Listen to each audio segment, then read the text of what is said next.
ကုရုတံအိန္ဒပတ္ထနဂိုမြို့မှာကောရဗျမင်းဆိုတာမင်းပြုတယ်တဲ့အဲ့ဒီကောရဗျမင်းရဲ့သားက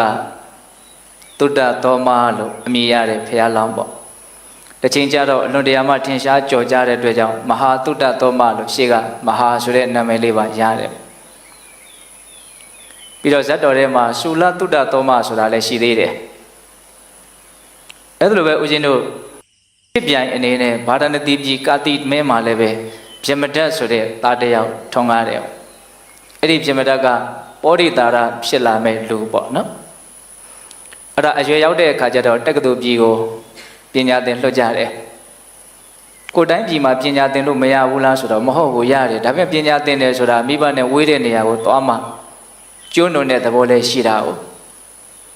ပြီးတော့တက္ကသိုလ်ပြည်ကပညာရက်လည်းထုံးကားတဲ့သဘောလေးရှိတာဒါကြောင့်မလို့တက္ကသိုလ်ပြည်ကိုအဲ့ဒီခေတ်ကပညာသင်လွှတ်ကြတာသူတို့နှစ်ယောက်ကရည်စက်လဲပါတယ်လို့ဆိုနိုင်တယ်။ဘာလို့ဆိုတော့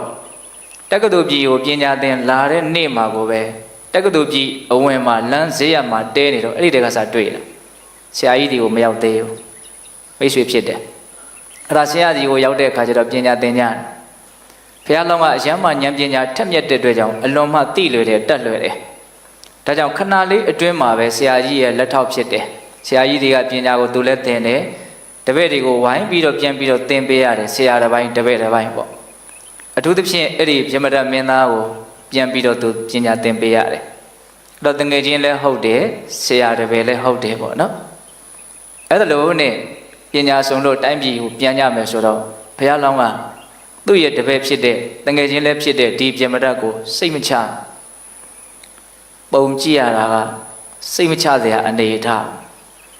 ဘာကြောင့်စိတ်မချသလဲဆိုတာတော့စာထဲမှာရေးပြမထားဘူးစိတ်မချဘူးဒါကြောင့်တိတိကျကျမှားလိုက်တယ်တိုင်းပြည်မှာကောင်းကောင်းမွန်မွန်နေဖို့ဟုတ်လားအဲ့လိုနဲ့အသီးသီးကိုတိုင်းပြည်ပြန်ရောက်တဲ့အခါကျတော့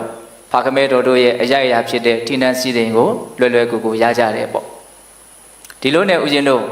ပြမရရှင်မယံတုဒ္ဒသောမရှင်မယံဆိုပြီးတော့ကိုတိုင်းကိုပြည်မှာအသီးသီးဌိနန်းအုပ်ချုပ်မင်းလုပ်ကြတယ်နောက်တော့ပိသတို့သိတဲ့အတိုင်းပဲပြမဒမင်းရဲ့စားတော်ခဲကဘယ်လိုလဲဆိုတော့ယတကဟုတ်လားမရရတကခြိုင်မယ်ကွာဆိုတာကြားဘူးတယ်မဟုတ်လားအဲ့ဒီယတကစားတော်ခဲရဲ့မေးလျော်ပေါ့ဆမှုကဒီရှင်မင်းရဲ့ဘဝကိုအကြီးအကျယ်အပြောင်းလဲဖြစ်သွားစေတာပဲမေးလျော်တာကအကြီးတော့မဟုတ်ပါဘူးမိဘကြောင့်ကိုတကားမပိတ်ခဲ့တဲ့ကိစ္စမိဘကြောင့်ကိုတကားမပိတ်တဲ့အခါကျတော့ဘရင်အတွက်ချက်ထားတဲ့အမဲသားတွေအသားတွေအဲ့ဒါတွေကိုခွေးကဝင်စားသွားတယ်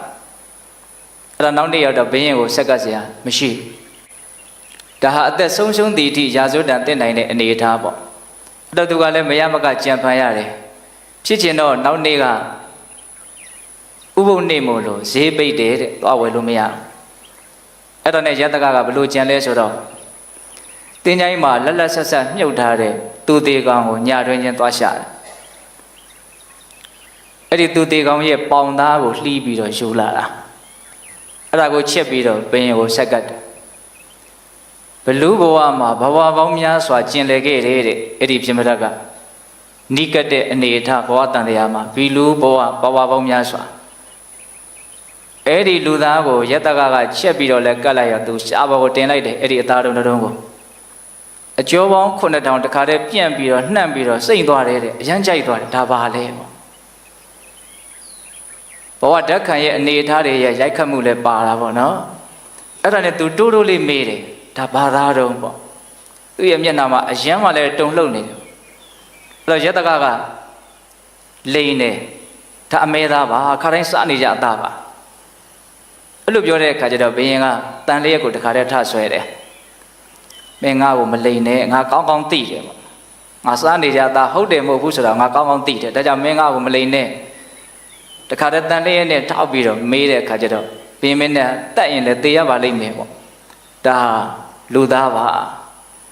လူသားလို့လည်းပြောလိုက်ရောဘင်းကတခါတည်းမျက်နှာကပြောင်းသွားတယ်ပြောင်းသွားတာကအလိုမကျတဲ့အမူအရာမဟုတ်ဘူးအလိုကျတဲ့အမူအရာတန်လျက်ကိုချပြီးတော့အေးတဲ့ဒီကိစ္စအရေးကြီးတယ်မင်းဘယ်သူမှမပြောနဲ့ဒီရှိကိုတဲ့ငါ့ကိုဘယ်အသားမှချက်ပြီးတော့မပေးနဲ့လူသားကြီးချက်ပေးတဲ့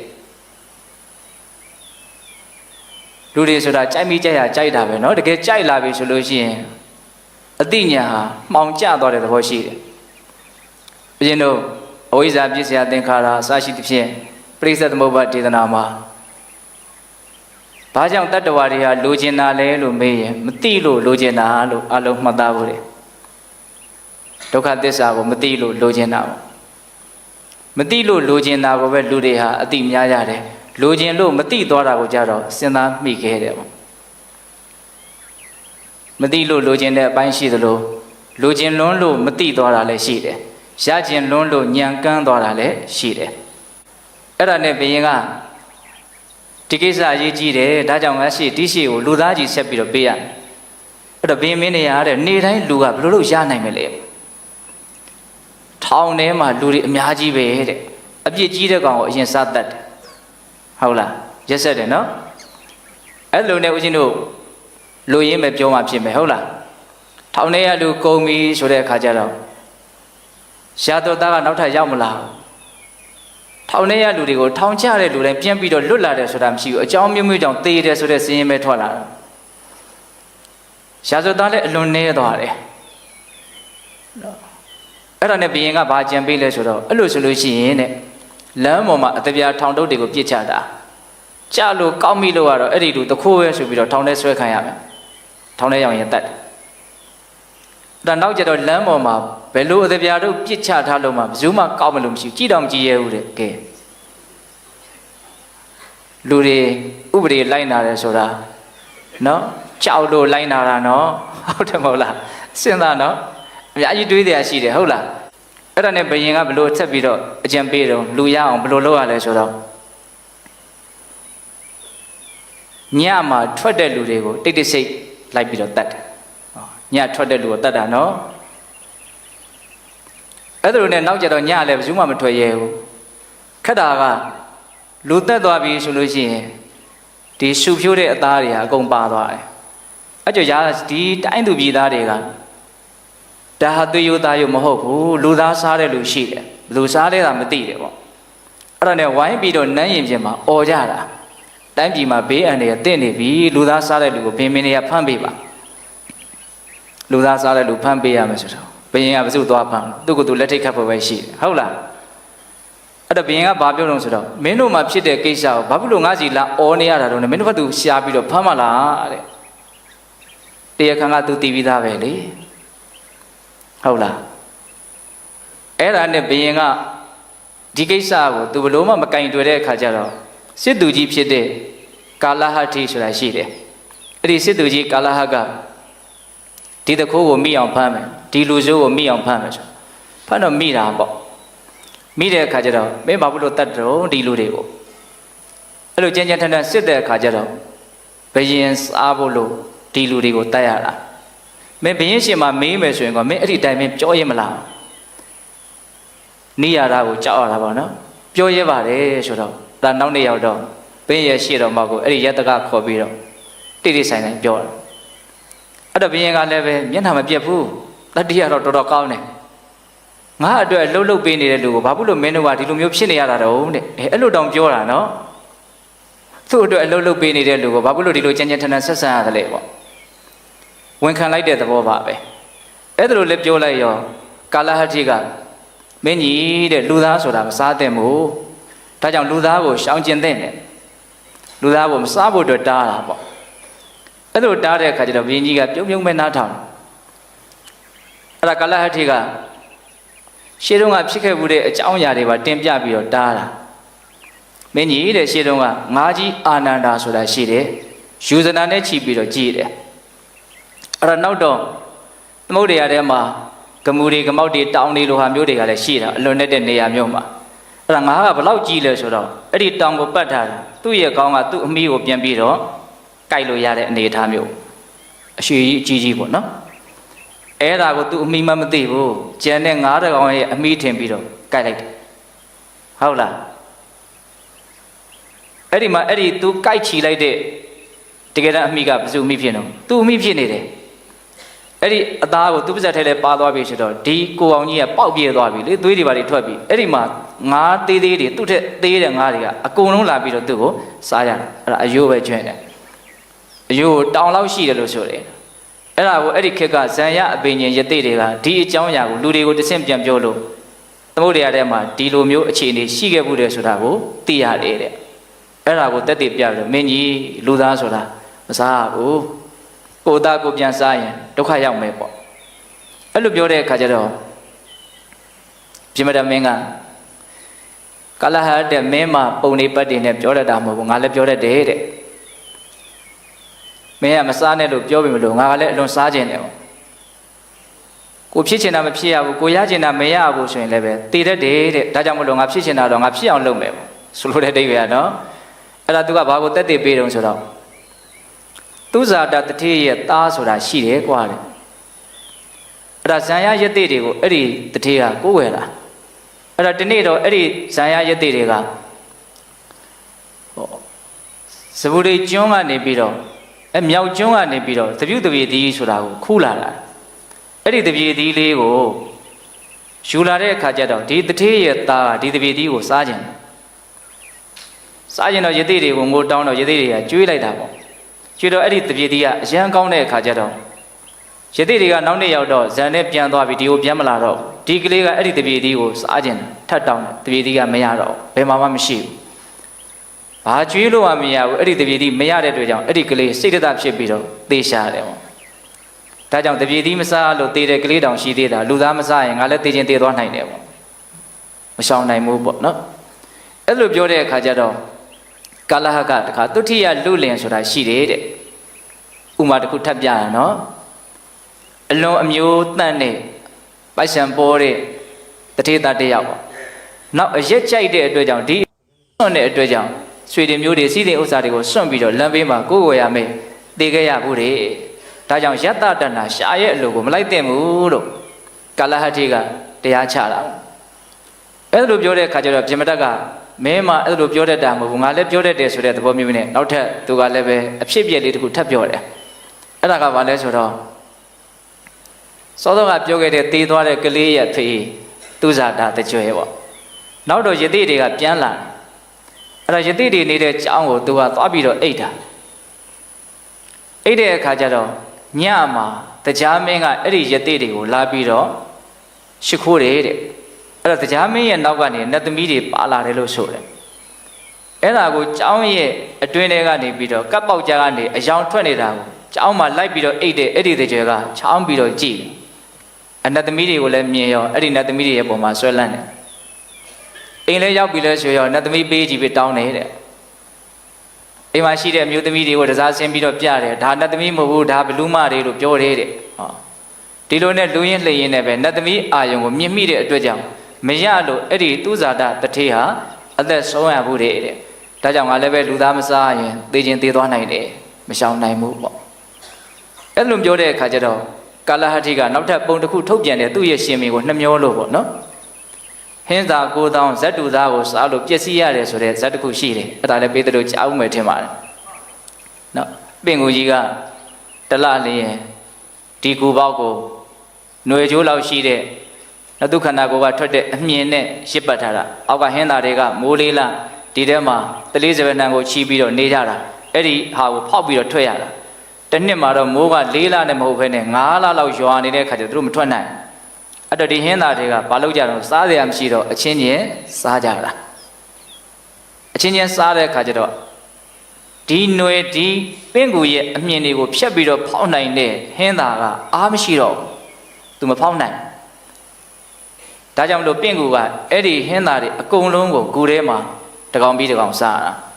ဇတ်တူသားကိုစားတဲ့အတွက်ကြောင့်အားပြက်ပြီးတော့ဟင်းသားကိုတောင်ပျက်စီးခဲ့ရဘူးတဲ့ဒါကာလဟတိကလူသားကိုမစားဘူးတရားချတာပေါ့နော်အဲ့လိုပြောတဲ့အခါကျတော့ပြမတတ်ကထပ်ပြီးတော့ပုံတစ်ခုပြောမယ်လို့သူကလည်းစဉ်းစားတာအဲ့ဒီမှာတီးမခံနိုင်တဲ့လူကဘယ်သူလဲဆိုတော့ဝိုင်းဝန်းကြည့်နေကြတဲ့ပြည်သူလူထုတိုင်းသူပြည်သားကတီးမခံနိုင်တော့ဒီလောက်ဆိုးတဲ့ရှင်မင်းတိုင်းပြည်နဲ့မတန်ဘူးနှင်းထုတ်ရမယ်ဆိုပြီးတော့အကြမ်းဖက်ကြတာပေါ့နော်အဲ့ဒီကြတော့သူကလည်းပဲကြောက်သလားဆိုတော့မကြောက်ဘူးနော်ဂိုင်းနဲ့မင်းတို့တိုင်းပြည်ကိုမနေရဘူးဆိုရင်လည်းငါထွက်ပါမယ်ဒါပေမဲ့ငါ့ကိုတန်လျက်တစ်ချောင်းရဲ့အိုးတစ်လုံးရဲ့ငါရဲ့စားတော်ကဖြစ်တဲ့ရတ္တကရဲ့တော့ပေးလိုက်များများမတောင်းဘူးနော်တန်လျက်ရဲ့အိုးရဲ့စားတော်ကရတ္တကရဲ့အဲ့ဒီသုံးခုယူပြီးတော့ထွက်သွားတာ အဲ့ဒါယတကကလူကိုရှာရတယ်တောထဲမှာနေတာသူ့အခြေအနေလေးကခက်ဆန်းဆန်းပဲဟုတ်လားနောက်တော့ဒီနေ့တော့ယတကကအစာရှာမရခဲ့ဘူးလူရှာမရခဲ့ဘူးဆိုတော့ပင်မင်းမြတ်ဒီနေ့တော့တယောက်မှမရခဲ့ဘူးမရလည်းကိစ္စမရှိပါဘူးကွာအိုးသာတဲပါလို့ပြောတဲ့အဲ့ဒီယတကကိုပဲတတ်မှာနော်ယတကဟာသူ့ကိုချက်ပြုတ်မဲ့အိုးကိုသူကိုယ်တိုင်တဲခဲ့ရတယ်အဲ့ဒါအိုးလဲတဲပြီးပြီဆိုတော့အဲ့ဒီယတကကိုတတ်ပြီးတော့စားတာအဲ့ဒီအချိန်ကစပြီးတော့သူစားဖို့တာကိုသူကိုယ်တိုင်ရှားရတယ်ဒီလိုနဲ့အချိန်ကာလကြာလာတဲ့ခါကျတော့ဘာဖြစ်လာလဲဆိုတော့နော်ပုံနာတယောက်ကိုသူလိုက်ပြီးတော့ဖမ်းတာသူ့ရဲ့တောထဲကဖြတ်တဲ့ပုံနာတယောက်ကိုလိုက်ဖမ်းတာအဲ့ဒီပုံနာကဒီတောထဲမှာဒီဘောဓိတာရတောင်းကျမ်းတယ်ဆိုတာကိုသိလို့လူအများကြီးကိုပတ်စံပေးပြီးတော့ငှားလာတာအဆောင်ရှောက်လုပ်ဖို့ပေါ့ဒါပေမဲ့ तू ကမကြောက်ဘူးငါဟဲ့ဘောဓိတာရဆိုပြီးတော့ဖမ်းတာအဲ့ဒါလူတွေကအကုန်လုံးပြားပြားဝဲရတယ်သူ့ရဲ့အရှိန်ကလည်းရှိတယ်ဒါမဲ့လူတွေကဒီပုံနာကိုဖမ်းသွားပြီလဲဆိုရောသူ့စီကပတ်စံယူထားတာတို့ဒီတိုင်းလက်လွတ်လိုက်တော့အဆင်မပြေသေးဘူးဆိုတော့ဝိုင်းပြီးတော့ညာတန်ပြီးတော့လူအားနဲ့သူ့ကိုလိုက်ကြတာအဲ့ဒီတော့လည်းသူနည်းနည်းတော့ထိတ်လန့်မှုရှိတယ်ပေါ့အဲ့ဒါနဲ့ပုံနာကိုထမ်းပြီးတော့သူပြေးတာပြေးနေဦးဇင်းတို့ဒီခြုံဘုတ်တစ်ခုကိုကြော်လိုက်တဲ့အခါမှာဟိုဘက်ကရှားငုတ်တို့ကိုသူခြေအောင်နဲ့တက်ပြီးတော့နင်းမိတယ်အဲ့ဒီမှာသူတန်ရာရတယ်ရတဲ့ခါကျတော့ဒီတိုင်းပြေးလို့တော့မလွတ်ဘူးဆိုပြီးတော့အဲ့ဒီပုံနာကိုချထားခဲ့တယ်နောက်ကလူတွေကလည်းပဲပုံနာရပြီကို့အရှင်သခင်ရပြီဆိုတော့ဆက်မလိုက်တော့ဘူးပေါ့အဲ့ဒီမှာဖြစ်လာတဲ့အနေအထားကဘာလဲဆိုတော့ဒီခြေတော့ကိုစူးမိတဲ့ရှားငုတ်တန်ရာကမပြောက်ဘူးအဲ့တော့ဘာလုပ်လဲဆိုတော့အဲ့ဒီနားမှာအလွန်ကြီးတဲ့ညောင်မကြီးတစ်ပင်ရှိတယ်သူနေတဲ့နေရာပေါ့တစ်ပင်ကြီးအရန်ကြီးပြီဆိုရင်ဒီပင်မှာတစ်ပင်ဆောင်တက်ရှိလိမ့်မယ်လို့တော့ထင်ကြတာပေါ့နော်တကယ်လေအဲ့ဒီပင်ကြီးကညောင်မင်းဆောင်တက်ကရှိနေတယ်အဲ့တော့ဘောဓိတာရကဘာလုပ်လဲဆိုတော့ညောင်မင်းဆောင်တက်မင်းကိုတိုင်တယ်တဲ့ဒီအနာကို9ရက်အတွင်းသာပျောက်အောင်လုပ်ပေးနိုင်မယ်ဆိုလို့ရှိရင်တရားတစ်ပါးသောမင်းတို့ရဲ့သွေးနဲ့ပူဇော်ပါမယ်ရော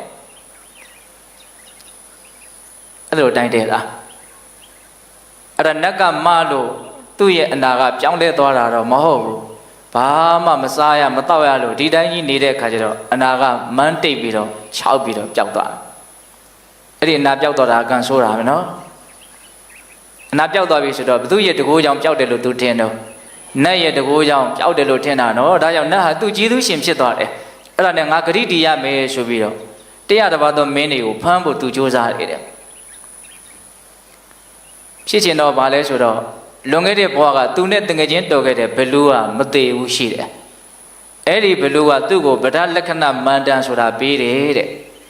အကြားအတောင်မှန်တက်ပေးလိုက်တယ်လို့မျိုးပေါ့ဟုတ်လားသူပို့ပြီးတော့စွန့်သွားတယ်အဲ့ဒါနဲ့မင်းတွေကိုအများကြီးလိုက်ဖမ်းတယ်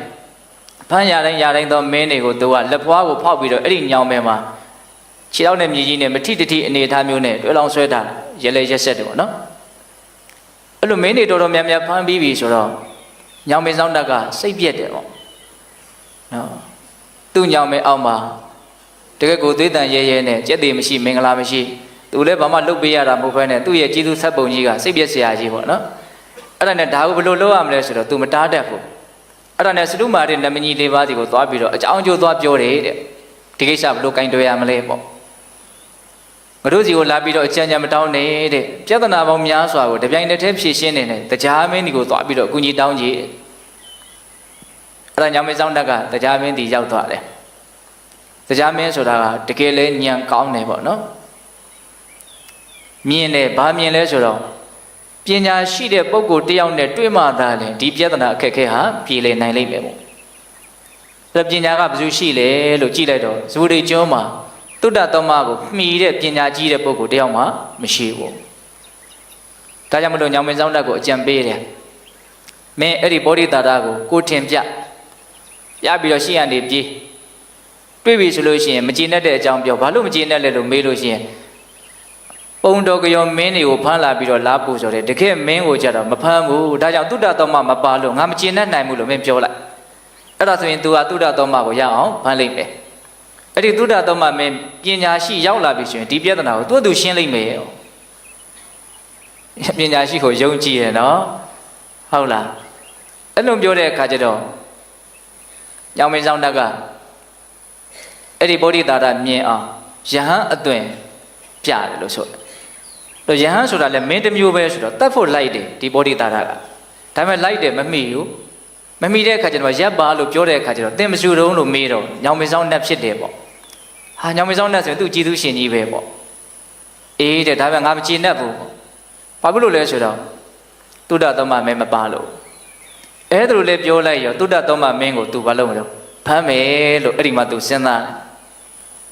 အဲ့ဒါနဲ့တုဒ္ဒသမမင်းကိုဖမ်းဖို့သူအများကြီးကြိုတင်ပြင်ဆင်ရတယ်အဆောင်အကျက်လည်းများလို့ပေါ့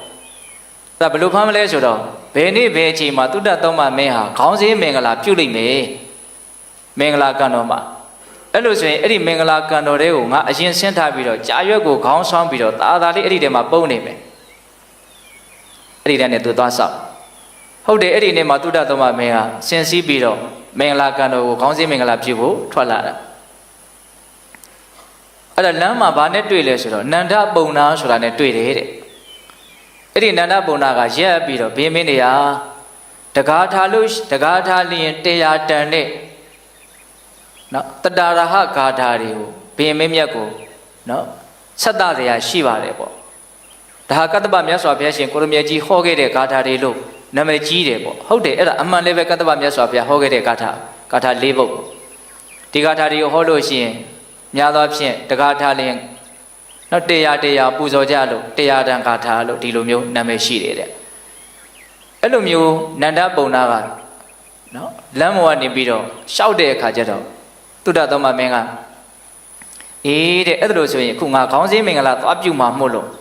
ခေါင်းစည်းမင်္ဂလာပြုပြီးပြီတန်တန်ရှင်းရှင်းဖြစ်ပြီဆိုတော့မှနန်းတော်မှာငါအဲ့ဒီဂါထာ၄ပုဒ်ကိုနားပါမယ်အခုတော့ငါခေါင်းစည်းမင်္ဂလာသွားပြုလိုက်ဦးမယ်ဒါကြောင့်နန်းတော်ကစောင့်ပါလို့ချိန်ထားခဲ့တယ်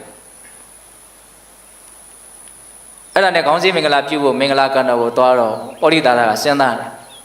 ဘယ်အချိန်မှဒီမင်းကိုဖမ်းရမလဲဒီအချိန်မှဖမ်းမယ်ဆိုလို့ရှိရင်တော့သူ့မှာဝတ်စားထားတဲ့အဝတ်စားတွေကအလေးကြီးငါအလကားလေးနေလိမ့်မယ်ပေါ့ဟုတ်လားအဲ့ဒီလက်ဝတ်စားတွေအစင်တရားတွေအကုန်လုံးဖြုတ်ထားပြီးခေါင်းစည်းမင်္ဂလာပြုအံ့စေအချိန်ကလေးမှာငါဖမ်းမယ်လို့သူကတေချာကြည့်နေနော်အကုန်လုံးအဝတ်စားအစင်တရားတွေဖြုတ်ပြီးတော့ခေါင်းစည်းမင်္ဂလာပြုပြီဆိုတဲ့အချိန်မှာအဲ့ဒီကံတွေကနေခုံထွက်တယ်ဘလူပေးထားတဲ့မန္တရဲ့အစွမ်းလဲပါမယ်ပေါ့နော်ဩရိတာရလို့သူချင်းဝါလိုက်တာနဲ့စောင့်နေတဲ့အဆောင်ချက်တွေကအကုန်လုံးဟာကြောက်လန့်ပြီးတော့ပြားပြားဝတ်တယ်လို့ဆိုတယ်ဒါလည်းသူ့ရဲ့အစွမ်းပေါ့နော်အဲ့ဒီအချိန်မှာပဲတုဒ္ဒသမမင်းကိုပခုံးနဲ့ထမ်းပြီးတော့သူပြေးတာဒီပြင်မင်းတွေကိုဖမ်းပြီးဆိုရင်တော့ခြေတော်နဲ့ချောင်းကနေဆွဲတယ်တဲ့နောက်ပြန်ဆွဲသွားတာအဲ့ဒါသူ့ရဲ့ဖနှောင်းနဲ့အဲ့ဒီဘင်းရဲ့ခေါင်းနဲ့ကိုရိုက်ပြီးတော့သူကပြေးတာဒါပေမဲ့ဒီတုဒ္ဒသမမင်းကတော့သူ့ရဲ့ဆရာလဲတော်ခဲ့ဘူးတဲ့သူကိုနိုင်ကလည်းလေးစားမှုကြည်ညိုမှုရှိပြီးသားညောင်မင်းဆောင်နတ်မင်းကြီးကျင်းတဲ့အောင်လို့သာသူကလှုပ်ရတာဖြစ်တဲ့အတွက်ကြောင့်ဘယ်လိုလုပ်တော့ဆိုရိုးရိုးသေးသေးပဲပခုံးပေါ်ကနေထမ်းသွားတာအဲ့လိုထမ်းသွားတဲ့ခါကျတော့ဟိုကခေါင်းစည်းမင်္ဂလာပြုတ်ရဲ့တန်လန်းကြီးကနေထမ်းခံရတာဆိုတော့ခေါင်းကဆပင်ကကြီးကတစ်ဆက်သူ့ဘောကိုကြားတယ်ပေါ့အဲ့တော့ तू ကဘယ်လိုထင်လုံးဆိုတော့ဩငါရဲ့ဆရာပညာရှိလာပါတယ်ဆိုတော့မဟာတုဒ္ဒသမမင်းကြီးလည်းပဲသေရမှာတော့ကြောက်ရှာသားပဲမျက်ရည်ကြားတယ်လို့ထင်တယ်ဟုတ်လားသေရမှာကြောက်သလားဘာလို့မျက်ရည်တွေကြားနေတာတော့ဆိုသေရမှာမကြောက်ပါဘူးတဲ့ငါမျက်ရည်ကြားတာလည်းမဟုတ်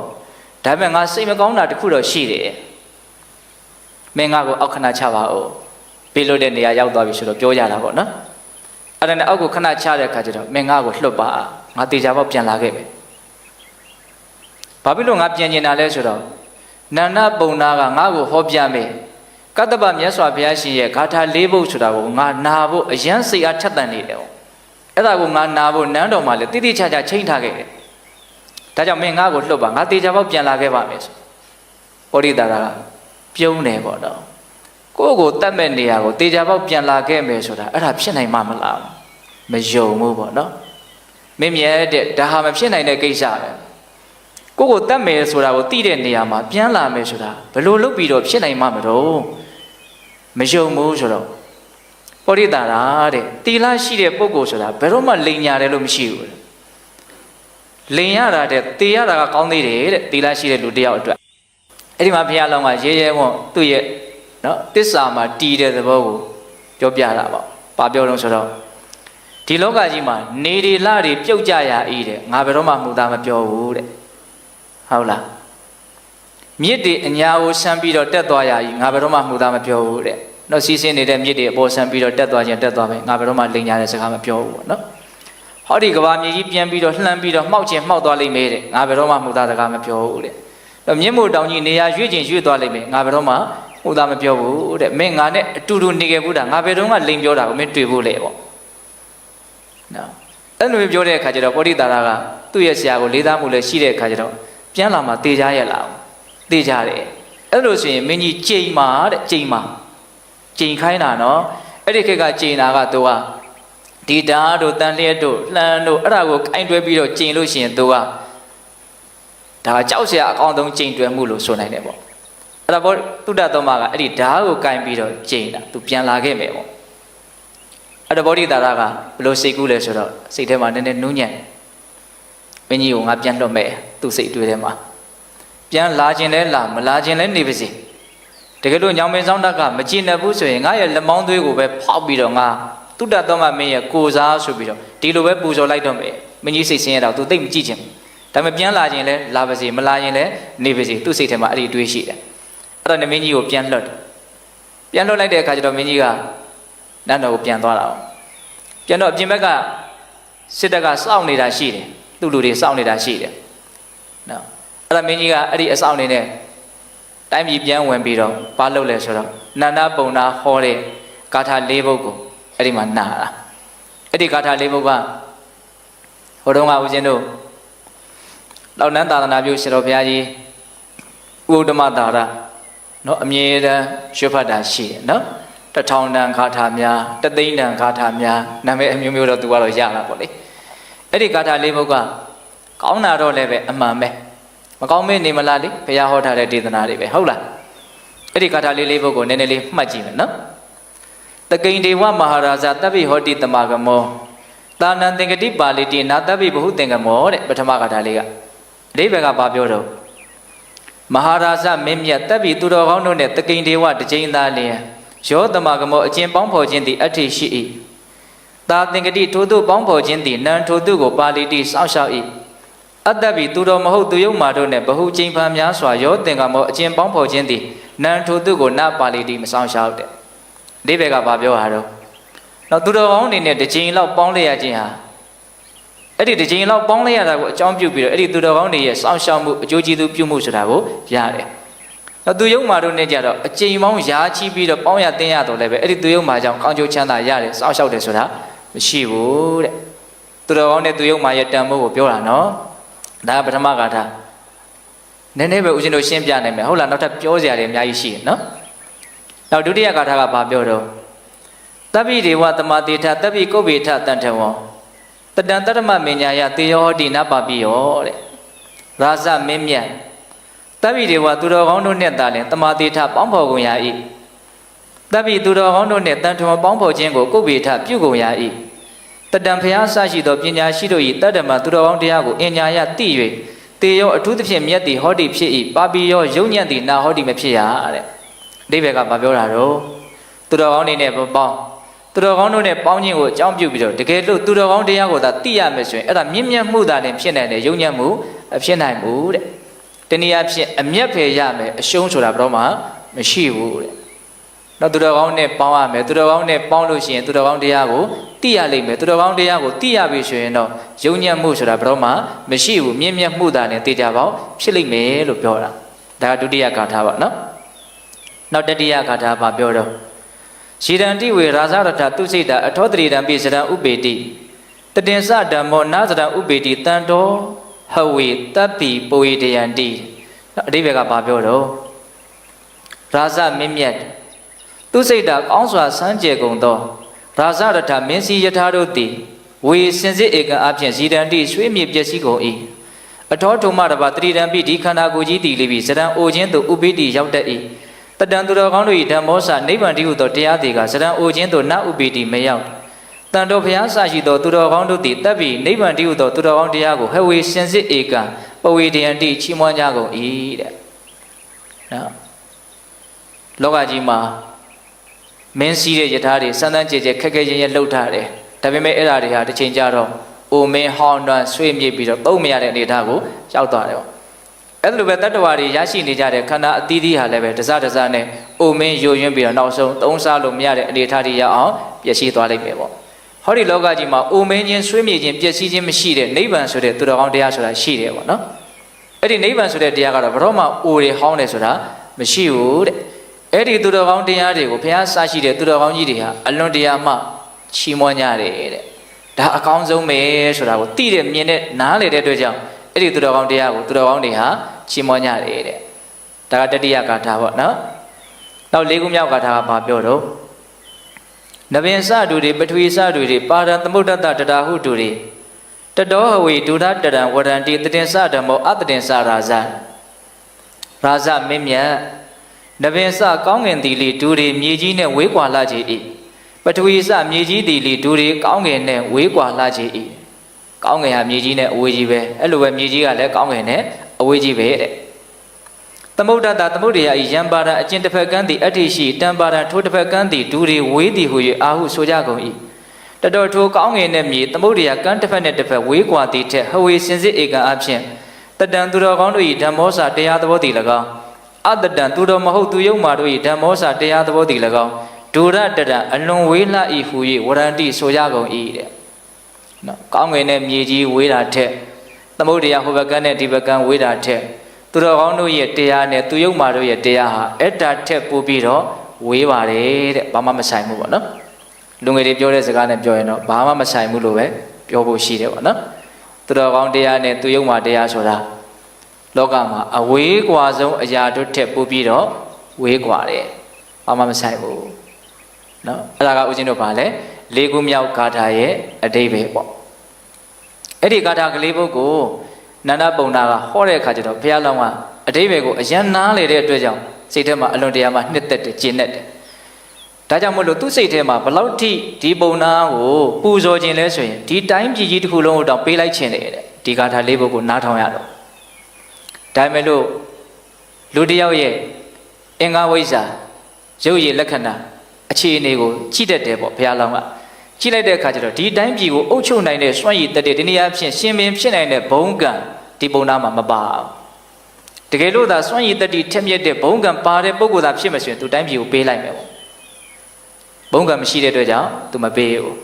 ဘာပဲပေးလဲဆိုတော့ပုံနာတဲ့ဒီဂါထာတွေကဘလောက်တန်တော့တရားတန်ပါတယ်ပေးမင်းမြတ်အေးအဲ့လိုဆိုရင်ဆယ်စားတက်ပြီးတော့ငါ1000ပေးမယ်ဆို1000ပေးတယ်တဲ့သဟတဂါထာတွေဖြစ်သွားတာပေါ့နော်အဲ့ဒါနဲ့အဲ့ဒီတရားကိုနားပြီးတော့မှဩရိတာရရဲ့လက်ကလွတ်လာပြီဆိုပြီးတော့မိခင်ဖခင်ကျေးဇူးရှင်တွေကိုသွားတွေ့တယ်အမေဖေကိုနောက်မှသွားတွေ့တယ်တရားကိုအရင်နာတယ်ပေါ့နော်အဲ့လိုတွေ့တဲ့အခါကျတော့မိခင်ဖခင်ကလည်းအဲ့ဒီဘဝတုန်းကဘယ်လိုမိခင်ဖခင်လဲတော့မသိဘူးငါသားဘယ်လိုလွတ်လာလဲဆိုတာမမေးဘူးတဲ့ဘာပြုလို့တကားထားကို1000ပေးခဲ့ရတယ်လဲဆိုပြီးတော့ငွေကြေးကိုဖြုံးနေတယ်ဆိုပြီးတော့ပြစ်တင်နေတဲ့သားကိုစာထဲမှာအဲ့လိုမှတ်တမ်းတင်ထားဟုတ်လား1000ပေးတာများလွန်းတယ်ပေါ့ဘာလို့ပေးခဲ့တာတော့အဲ့လိုမျိုးပြောတဲ့အခါကျတော့ဘုရားလောင်းကအမေအဖေကိုနော်ဥစ္စာပစ္စည်းတို့ဖြင့်ပွားစည်းခြင်းကို तू မလိုလားဘူးတဲ့စစ်မှန်တဲ့တန်ဖိုးရှိတဲ့အကြာအမြင်တို့ဖြင့်ပွားစည်းခြင်းကိုသာလည်း तू လိုလားတယ်တဲ့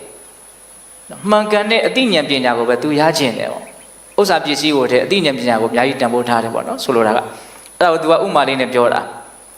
သမုဒ္ဒရာဟာရေဖြင့်မယောင်ရဲတယ်လို့ तू ဟာဘယ်တော့မှအကြာအမြင်ဖြင့်ရောင်ရဲတင်းတိမ်မှုမရှိဘူး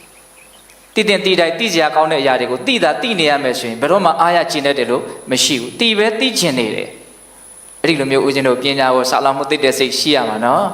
ဟုတ်လာ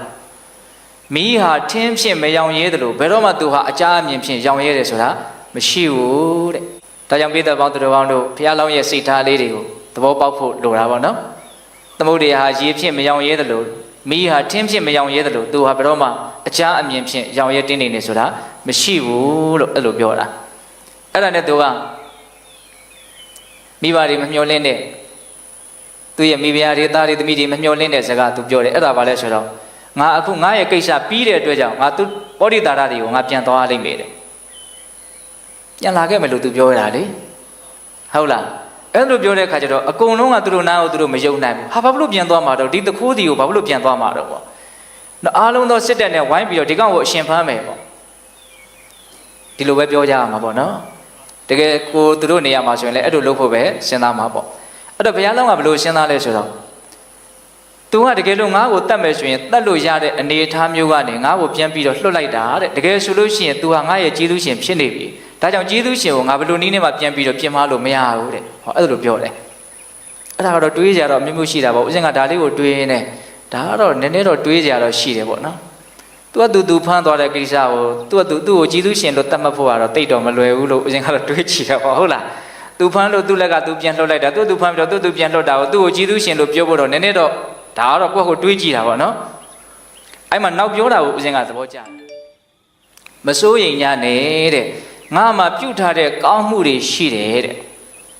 မှန်ကကျေးဇူးရှင်မို့လို့မပြစ်မှားတာလို့ဦးဇင်းကမထင်ဘူးဒါဉာဏ်ရှိတဲ့ပုဂ္ဂိုလ်ပဲအဲ့လိုအကျင့်ဖက်တဲ့နည်းနဲ့သွားလို့ရင်ပြဿနာအများကြီးပိုတက်နေတယ်ဟိုမှာမင်းတွေဖမ်းထားတာလည်းအများကြီးရှိတယ်သူကိုယ်သူယုံကြည်မှုရှိတာလို့ပဲဦးဇင်းကထင်တယ်နော်တုဒ္ဒသောမဟာသူကိုယ်သူယုံကြည်မှုရှိတာထင်ဒီစကားကိုထောက်ကြည့်လိုက်လေမစိုးရင်ကြနဲ့ငါမှပြုတ်သောကောင်းမှုရှိတယ်ဘာမှမဖြစ်နိုင်ဘူးပေါ့ဒီနည်းအားဖြင့်နော်ဒီလူဆိုးကိုသူဆုံးမနိုင်လိမ့်မယ်လို့သူကိုယ်သူယုံကြည်မှုရှိတယ်လို့ဦးဇင်းထင်တယ်ဟုတ်လားအဲ့ဒါကြောင့်မို့လို့သူပြန်သွားမယ်ပေါ့ဘယ်သူမှလက်မခံဘူးအကုန်လုံးအဲ့ဒါနောက်နေ့မနေ့ရောက်တော့ယုံနဲ့လိုက်ကြတာပေါ့နော်တိုင်းသူပြည်သားလည်းအရန်ချစ်တာဆိုတော့လိုက်ကြအဲ့ဒီမှာဘုရားလောင်းကနော်လှန်တဲ့မြေကြီးကိုအရေးအကြောင်းလုပ်ပြီးတော့ဒီအရေးအကြောင်းကိုလွန်လို့ရှိရင်ရာဇဝတ္တတနည်းအားဖြင့်ငါ့ကိုချစ်ရင်ဒီအရေးအကြောင်းကိုမဖြစ်ကြနဲ့ဆိုအဲ့ဒီနည်းနဲ့ထားခဲ့ရတာငါပြန်လာခဲ့မယ်ဆိုတဲ့သဘောမျိုးလည်းရှိမယ်လို့ထင်ပါတယ်ဟုတ်လားအဲ့ဒါနဲ့အဲ့ဒါဗောဓိတာရဒီကိုရောက်တဲ့အခါကျတော့ဗောဓိတာရကပါလုံနေတော့ဆိုတော့မီးဖိုးပြီးတော့တစုတွေချွန်းနေတယ်တဲ့ကိုလူတွေကိုတတ်ပြီးတော့กินစားမယ်ပေါ့နော်မိဘကြီးဖိုးထားတဲ့တစုချွန်းနေတာအဲ့ဒါခြေတံကြတော့နောက်က6666နဲ့ခြေတံကြတော့လှည့်ကြည့်တော့ဘုရားလောင်းလာတာကိုတွေ့ရတယ်အယံကိုအံ့ဩသွားတယ်ဟုတ်လားကိုကိုတတ်မယ်ဆိုတာကိုသိတဲ့နေရာကိုဒီလူပြန်လာတယ်ပေါ့စိတ်ထဲမှာ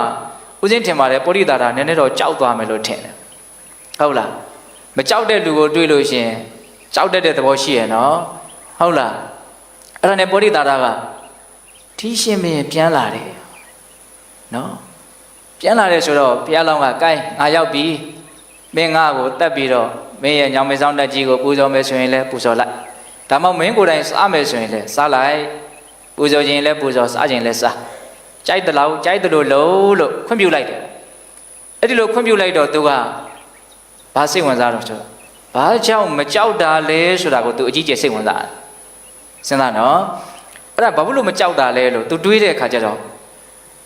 ဒီရှင်မင်းကဂါထာ၄ပုဒ်ကိုသွားပြီးတော့နာယူမယ်လို့ပြောတယ်အဲ့ဒီဂါထာ၄ပုဒ်ရဲ့အစွမ်းကြောင့်သူမကြောက်တာဖြစ်မယ်နဲ့တူတယ်အဲ့လိုဆိုလို့ရှိရင်ငါလည်းပဲမကြောက်တဲ့လူတစ်ယောက်ဖြစ်ရင်တော်တော်ကောင်းမယ်သူလည်းပဲကြောက်တတ်တဲ့သဘောရှိတယ်ဆိုတာသိကြတယ်နော်သူမကြောက်ချင်တဲ့လူပေါ့နော်အဲ့ဒါဘာလို့မကြောက်တယ်လဲဒီဂါထာတွေကြောင့်မကြောက်တာဖြစ်မယ်အဲ့ဒါနဲ့ဒီဂါထာတွေကိုသူ့ကိုဟောဖို့တောင်းပန်ဒီဂါထာတွေကိုသူ့ကိုဟောပါအဲ့တော့ဘုရားလောင်းကဘာပြောလို့ဆိုတော့မင်းနဲ့ဒီဂါထာတွေနဲ့တန်လို့လားတဲ့နည်းနည်းနှိပ်ကွက်တာပေါ့နော်မင်းလက်ကသွေးစွန်းနေတယ်အလွန်ကြမ်းထမ်းတဲ့လူသားတည်းဟူသောအကြောင်းကြောင့်အားလုံးသောမကောင်းမှုတွေကိုလုပ်ပြီးတော့တိုင်းပြည်ကိုတောင်စွန့်လောက်အောင်နော်ကိုယ့်ရဲ့ဒီလောဘကိုအလိုလိုက်တဲ့လူဒီတရားတွေဘောတွေကမင်းအတွက်ဘာအသုံးကျမှာမလို့တော့ဘူးဒါတွေကိုသိတော့မင်းဘာအကျိုးရှိမှာမလို့မင်းနဲ့ဒီတရားနဲ့လုံးဝမတန်ဘူးဆိုတဲ့သဘောမျိုးပြောတာနော်အဲ့လိုမျိုးပြောတဲ့အခါကျတော့မခံချင်ဘူး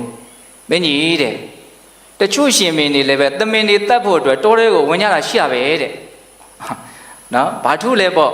့သူကလူသားစားခြင်းလို့တောထဲဝင်တယ်တချို့ရှင်မင်းတွေကသမင်သားစားခြင်းလို့တောထဲဝင်ကြတာဘာထုတုံးဆိုထူတာပေါ့တဲ့မင်းကဇတ်တူသားချင်းချင်းကိုစားဖို့ကြိုးစားတာဒါကြောင့်မင်းကပို့ပြီးတော့မိုက်တယ်ပေါ့အဲ့လိုပြောတော့ तू မခံချင်ဘူးအဲ့ဒါနဲ့မခံချင်တော့ပြန်ပြီးတော့ပြောစရာစကားကလည်းမရှိဘူးမရှိတဲ့ခါကျတော့လူတို့ရဲ့တဘာဝအတိုင်းအပြစ်မရှိအပြစ်ရှာတယ်ပေါ့နော်ဘာအပြစ်ရှာပြောလို့ဆိုတော့မင်းကြီးကမှမိုက်တာတဲ့ဘာဖြစ်လို့တော့ဆိုတော့မင်းကြီးဟာကိုယ့်ကိုတတ်မယ်ဆိုတဲ့နေရာကိုတိရတဲ့နဲ့လာအဲ့ဒါယာစမာယာကိုမသိတာပဲတဲ့မင်းနေမှာမာယာဆိုတာရှိတယ်နိုင်ဖို့ပဲအရေးကြီးတယ်နော်ဟိတောပရိသထဲမှာလာတဲ့စကားတစ်ခုရှိတယ်နော်ကိုယ့်ရဲ့ရန်သူကိုရေအိုးလိုရွက်ထားရဤတဲ့အခွင့်အသင့်ပြီဆိုတော့မှကြောက်ဖြာပေါ်မှာချလိုက်တယ်လို့မျိုးချလိုက်ရဤတဲ့ဟုတ်လားနော်ယာစမာယာကိုမသိလို့မင်းကြီးကမှပုံမိုက်တာအဲ့လိုပြောတဲ့အခါကျတော့မင်းကြီးကအေးတဲ့ယာစမာယာကိုငါလောက်သိတယ်လို့ဆိုတာလောကမှာမရှိဘူးတဲ့ဒါပေမဲ့ယာစမာယာဆိုတာများသောအားဖြင့်ငရဲစာကွာအပေလေးပုံကိုရောက်စေတတ်တယ်လိန်ညာချင်းကောက်ကျစ်ချင်းဆိုတာကောင်းတဲ့သဘောမရှိဘူး ဒါကြောင့်ငါရာဇမာယာကိုစွန့်ပြီးတော့ငါတစ္ဆာကိုပဲဆောင်မယ်တဲ့မှန်ကန်တာကိုပဲငါအမြဲတမ်းဆောင်ထားမယ်ရာဇမာယာကိုငါမကြိုက်ဘူးမသိလို့မဟုတ်ဘူးဒါကိုငါမလုပ်ချင်ဘူးနော်ဘယ်လောက်မြင်လို့စရာကောင်းတယ်နော်အဲ့လိုပြောတဲ့အခါကျတော့ပရိသတာကမင်းကြီးတဲ့ရာဇမာယာကိုမဆောင်ဘူးတစ္ဆာကိုပဲဆောင်မယ်ဆိုတော့တစ္ဆာကိုဆောင်တော့မင်းကြီးဘာအကျိုးရှိလို့ခုမကြခင်သေရတော့မယ်ပေါ့တစ္ဆာကိုဆောင်လို့မင်းကြီးဘာအကျိုးရှိတော့အဲ့တော့ဘုရားလုံးကတူတူပဲပြောပါတယ်အေးတဲ့တစ္ဆာဆောင်လို့ရှိရင်နောက်ဆုံးငြိမ်းချမ်းသောနိဗ္ဗာန်ကိုရမယ်မှန်ကန်လို့ရှိရင်နိဗ္ဗာန်ချမ်းသာကိုရမယ်အဲ့လိုမျိုးပြောတဲ့အခါကျတော့သုဒ္ဓသမကိုဘာမှပြန်ပြီးတော့သူပြောတာမရှိဘူးဒီရှင်မင်းရဲ့မျက်နှာကိုကြည့်လိုက်တော့လည်းပဲတော့ကြာပန်းကြီးလို့တင့်တယ်တဲ့လာမင်းကြီးလို့တင့်တယ်တဲ့ကိုကိုတတ်တတ်မဲ့လူတယောက်ရဲ့ရှေ့မှာဒီလိုကြီးကြီးလင်းလင်းငြိမ်းငြိမ်းချမ်းချမ်းနေနိုင်တာဟာဘလို့မှမစင်သားပဲဒီအကြောင်းကိုသူမနေနိုင်ဘူးအဲ့ဒါနဲ့မင်းကြီးဘာဖြစ်လို့မကြောက်တာနာယူခဲ့ရတဲ့ဂါထာတွေရဲ့အစွမ်းကြောင့်လားဒါမှမဟုတ်မင်းကြီးအခုပြောနေတဲ့သစ္စာတရားရဲ့အစွမ်းကြောင့်လားဘာဖြစ်လို့မင်းကြီးမကြောက်တာတော့ဒီမကြောက်တာကိုပဲသူအရန်စိတ်ဝင်စားနေတယ်နော်ဒါသူများကိုရဲစစ်စစ်တတ်နေတဲ့လူတယောက်ပဲမကြောက်တာကိုပဲစိတ်ဝင်စားတယ်သူတွေ့ဘူးတာလဲကြောက်တဲ့လူတွေပဲတွေ့ဘူးမှာပေါ့ဘာကြောင့်မကြောက်တာလဲလို့မေးတော့မှဘုရားလောင်းက तू မကြောက်ရခြင်းရဲ့အကြောင်းကိုအဲ့ဒီမှာဂါထာ၈ပုံနဲ့ပြောတယ်ဒါကအကြောက်တရားကိုစိတ်ဝင်စားတဲ့လူတွေဒီနေ့အဖြစ်အကြောက်ရဲ့နှိမ့်ဆက်ခြင်းကိုခံရတဲ့လူတွေဒီဂါထာလေးတွေကိုစိတ်ဝင်စားတဲ့နယ်လို့ထင်တယ်နော်ဘာပြောတော့ဆိုတော့ကတ္တမေကလျာဏအနေကရူပါယင်ညာရိဋ္ဌာယေဝိပုလပတ္တတာဝိသောတိတောပရလောကတမေခောဓမ္မေထိတောကောမရဏတဘာယေဂါထာ၈ပုဒ်ဒါပထမဆုံးဂါထာလေးပေါ့အဓိပ္ပာယ်ကဘာပြောလို့ဆိုတော့တမ္မဗောဓိတာရအဆွေဗောဓိတာရမင်းငါသည်အနေကရူပါများသောအပြားရှိကုန်သောကလျာဏကောင်းမှုတို့ကိုကတာပြုအပ်ကုန်မည်ဝိပုလပြန်ပြောစွာကုန်သောပတ္တထာပညာရှိသူတော်ကောင်းတို့သည်ချီးမွမ်းအပ်ကုန်သောရေရင်ညာအကျင့်ရစ်တို့ကိုရိဋ္ဌာပူဇော်အပ်ကုန်မည်ရစ်ဆိုတာဒါနကိုပြောတာဒီနေရာမှာဟုတ်လားပရလောကတာတမလွန်လောကဤမေဃောခရီးကိုဝိသောတိတော်ငါတုတ်တင်လို့ပြီးပြီမေဂေကုသိုလ်တရားနဲ့ထီတော်တီတော်မာတီတော်ငါနဲ့တူသောကိုအဘယ်မြည်သောသူသည်မရဏတသေဘေးမှာဘာကြီးကြောက်ရပါအပ်နေတဲ့ဒါအဓိပ္ပာယ်ပြန်ပြောမယ်နော်ကုသိုလ်ကောင်းမှုတွေငါအများကြီးပြုပြီးပြီပညာရှိသူတော်ကောင်းတွေအယံချီးမွမ်းတဲ့ဒါနဆိုတဲ့အကောင်းဆုံးရစ်ကြီးကိုလည်းပဲငါပြုပြီးပြီဟုတ်လားတမလွန်လောကကိုသွားဖို့အတွက်လမ်းခီးကိုလည်းအတန်ရှင်းဆုံးအဖြူစင်ဆုံးအဖြောင်ပြူဆုံးဖြစ်အောင်ငါတုတ်တင်ပြီးပြီတဲ့အဲ့လိုကုသိုလ်ကောင်းမှုတွေနဲ့ပြည့်စုံနေတဲ့အစသာရရပြင်ဆင်ပြီးသားဖြစ်တဲ့ငါလိုလူဟာဘာကြောင့်တည်ခြင်းတရားကိုကြောက်ရမှာတော့တဲ့ကောက်ချက်ဆွဲတတ်ဖို့လိုတယ်နော်ကောင်းမှုတွေလည်းပြုပြီးပြီလှုပ်တင်လှုပ်ထိုက်တာကိုလှုပ်ပြီးပြီတမလွန်ခီးအတွက်အရှုပ်အထွေးအနှောင့်အယှက်ဖြစ်မှာတွေကိုအကုန်လုံးသူတန်ရှင်းရေးလှုပ်ပြီးပြီသူသွားမဲ့လမ်းကြောင်းဖြောင်းနေတယ်ပေါ့ဆိုလိုတာကသွားမဲ့လမ်းကြောင်းကိုဘယ်နည်းနဲ့ဦးဇင်းတို့ရှင်းမလို့ဒါစဉ်းစားဖို့လိုတယ်နော်ကြိုတင်ပြီးတော့စဉ်းစားဖို့လိုတယ်ကိုသွားမဲ့လမ်းဟုတ်လားအဲ့လိုကောင်းမှုနဲ့ပြည့်စုံတဲ့တမလွန်ခီးအတွက်အရန်သင်းဖြစ်အောင်လှုပ်ထားတယ်ငါလိုလိုအတွက်တည်ခြင်းတရားကိုဘာဖြစ်လို့ကြောက်ရမှာတော့တဲ့ဒါကကောင်းမှုလုပ်ပြီးလို့မကြောက်တဲ့အကြောင်းကိုပြောတာဟုတ်လားဆက်ပြီးတော့ပြောတာကအမေအဖေရဲ့ပုံမှာလှုပ်တဲ့လှုပ်ထိုက်တာတွေကိုငါလှုပ်ပြီးပြီတဲ့တိုင်းသူပြည်သားရဲ့ပုံမှာလှုပ်တဲ့လှုပ်ထိုက်တာတွေကိုငါလှုပ်ပြီးပြီမိတ်ဆွေတွေရဲ့ပုံမှာလှုပ်တဲ့လှုပ်ထိုက်တာကိုငါလှုပ်ပြီးပြီမိသားစုတွေရဲ့ပုံမှာလှုပ်တဲ့လှုပ်ထိုက်တာကိုငါလှုပ်ပြီးပြီကောင်းတာတွေအများကြီးငါစ조사အထောက်ထားတယ်တမလွန်ခီးအတွက်တော့ဒီလမ်းကိုအကောင်းဆုံးဖြစ်အောင်ငါတုတ်တင်ထားပြီးသားဒါကြောင့်မလို့ငါလိုကုသိုလ်ကောင်းမှုနဲ့ပြည့်စုံတဲ့ပုဂ္ဂိုလ်တယောက်အနေနဲ့ဘာကြောင့်တည်ခြင်းတရားကိုကြောက်ရမှာတော့တဲ့အဲ့တော့ဦးဇင်းတို့ပိဿပေါင်းသူတော်ကောင်းတို့တည်ခြင်းတရားကိုမကြောက်ဖို့အတွက်အကောင်းဆုံးနည်းလမ်းကတော့လှုပ်တဲ့လှုပ်ထိုက်တဲ့မြင့်မြတ်တဲ့ကောင်းမှုတွေကိုအများကြီးလှုပ်ထားမိဖို့ပဲအဲ့တော့ကောင်းမှုတွေမှာလည်းပဲဦးဇင်းတို့စွမ်းအားအထက်ဆုံးအားကိုးရဆုံးကောင်းမှုကဘယ်ကောင်းမှုဖြစ်မလို့ထင်လဲပညာပေါ့နော်ဒါနရှိတယ်သီလရှိတယ်သမာဓိရှိတယ်ပညာရှိတယ်ကုသိုလ်ကောင်းမှုဟုတ်လားစွမ်းရည်တတိအထက်မြတ်ဆုံးကုသိုလ်ကောင်းမှုကဘာလဲပညာဟာဘာလဲလို့မေးရင်ကိုယ်ဘဝကိုယ်ခန္ဓာရဲ့အကြောင်းကိုအမှန်ကန်သိမြင်နားလည်တာမတည်မြဲမှုကိုသိတယ်အကောင်းမဟုတ်တဲ့ဆင်းရဲမှုကိုသိတယ်အနှစ်သာရကင်းမဲ့မှုကိုသိတယ်အတုပဆိုတာကိုသိတယ်ဒုက္ခဆိုတာကိုသိတယ်ဟုတ်လားမမောစရာမဟုတ်ဘူးဆိုတာကိုသိတယ်တဘာဝတရားကိုမှန်မှန်ကန်ကန်သိရင်သိတယ်လို့အဲ့ဒါကိုဘာလို့ခေါ်တော့မြင်မာတဲ့ပညာပေါ့နော်အဲ့ဒီပညာရှိရင်ရှိသလောက်သိခြင်းတရားကိုမကြောက်မရွံ့ရင်ဆိုင်နိုင်လိမ့်မယ်ပေါ့ဟုတ်တယ်ဒါကိုဦးဇင်းတို့နားလည်ဖို့လို့နော်အရိယာပုဂ္ဂိုလ်တွေသိခြင်းတရားကိုမကြောက်ဘူးဆိုတာနိဗ္ဗာန်ချမ်းသာကိုတောင်သိနိုင်မြင်နိုင်သည့်အထိဉာဏ်ပညာတွေမြင်မနေလို့ပေါ့ဟုတ်လားအဲ့လိုဘုရားလုံးက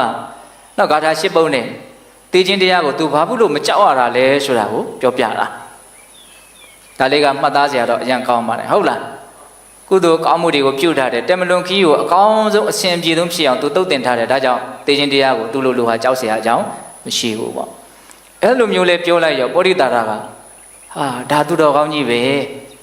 ဲဒီသူတော်ကောင်းကြီးကိုသာအမယ်ဆိုရင်တော့အစိတ်ပြင်းတဲ့ငွေကိုကင်မိတယ်လို့မျိုးဖြစ်တာမယ်ငါရဲ့ခေါင်းဟာခုနှစ်စိတ်မြန်ကွဲလိမ့်မလားတော့မသိဘူးတဲ့သူတော်တော်ကြောက်သွားတယ်နော်ဟုတ်လားပောဓိတာရဘုရားလောင်းကိုမစားရဲဘူးအဲ့ဒါနဲ့ဘယင်မင်းမြတ်တဲ့အဲ့ဒီဂါထာ၄ပုဒ်ရဲ့အစွမ်းကိုနော်သူအရင်သိကျင်တယ်ဒါကြောင့်ဒီဂါထာ၄ပုဒ်ကိုဟောပါအဲ့လိုမျိုးတရားဟောဖို့တောင်းပန်တဲ့အခါသူလည်းပဲခေသူမဟုတ်ဆိုလို့ပြောရမယ်သူပြောတဲ့ဂါထာလေးလည်းတော်တော်ကောင်းတယ်နော်လူသားသာတက်ပြီးတော့စားလို့သာစားနေတယ်သူဘာပြောတယ်ဆိုတော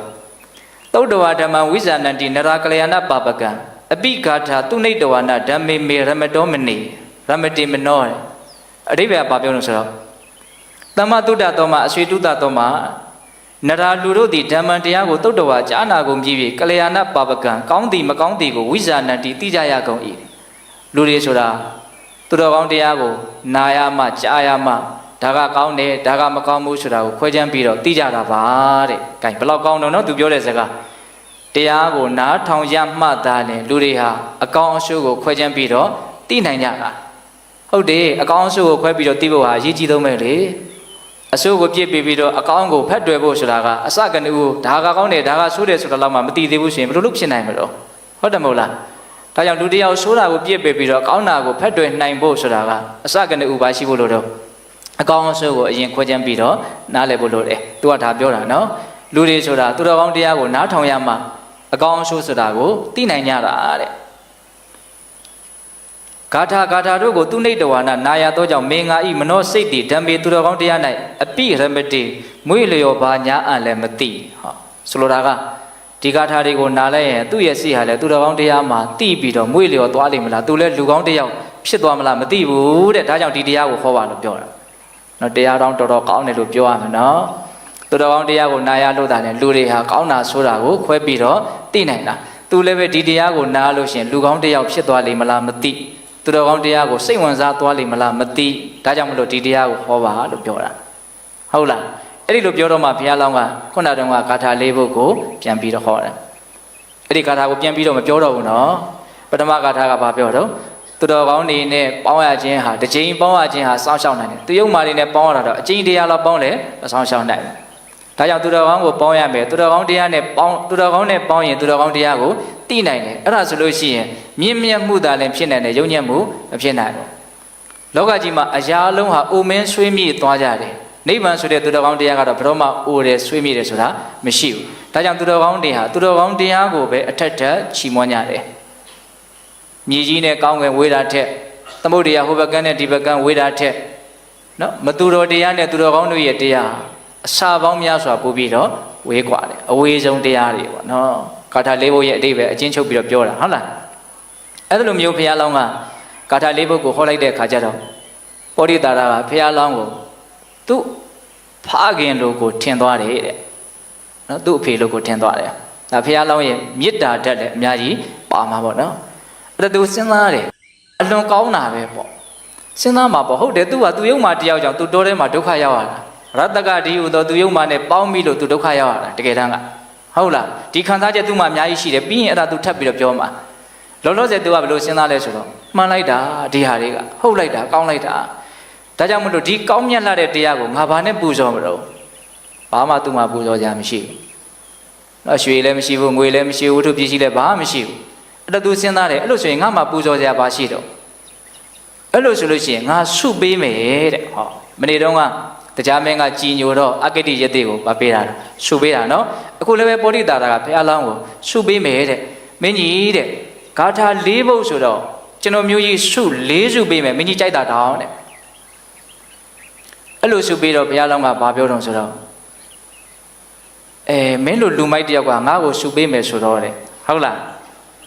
တကယ်လို့ငါကတောင်းပါပြီတဲ့အဲ့ဒီတောင်းတာကြီးကိုမင်းကမပေးနိုင်ဘူးလို့လုပ်ရင်မင်းနဲ့ငါရဲ့ဒီကိစ္စဒီအမှုကြီးကိုဘယ်ပညာရှိကလာပြီးတော့ဆုံးဖြတ်ပေးမှာတော့တဲ့ဟောစဉ်းစားနော်ဒါပြောရမှာတော့စကားဆိုတာခြီရတဲ့သဘောရှိတယ်ဟုတ်လားစာတော့ကစာပြောတာမပေးခင်တည်းကစာပြောထားဖို့လိုတယ်ပေးပြီးတော့မှဒီစကားပြောလို့မရဘူးလေ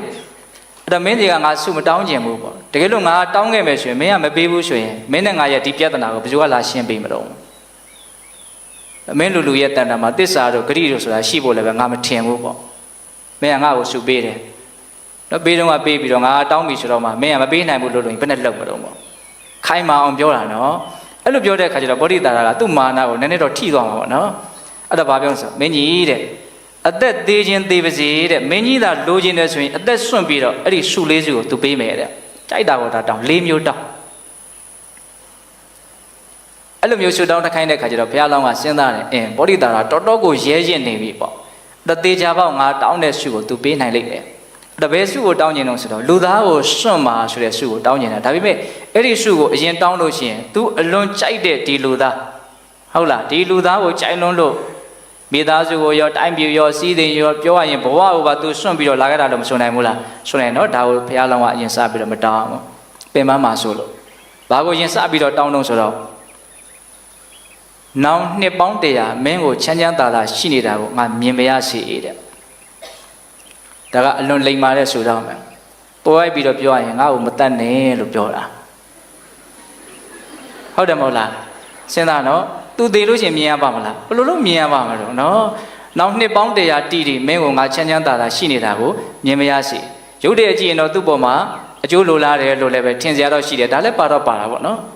ဒါပေမဲ့အဓိကကပါလေ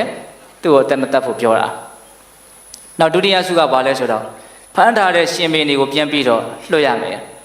နောက်တတိယဆုကအဲ့ဒီရှင်မင်းတွေကိုလွှတ်တဲ့ဟာကျွန်းဖြစ်ပဲထားမယ်ဘာဖြစ်ပဲထားမယ်ဆိုဒုက္ခရောက်အောင်ပါဒါကြောင့်အဲ့ဒီရှင်မင်းတွေကိုသူ့တိုင်းသူ့ပြည်ကိုပြန်ပြီးတော့တေချာပေါက်ပြန်ပြီးတော့အပ်ရမယ်ပို့ရမယ်ဆုသုံးဆုရှိပြီနော်နောက်ဆုံးဆုကဘာတောင်းတော့ဆိုတော့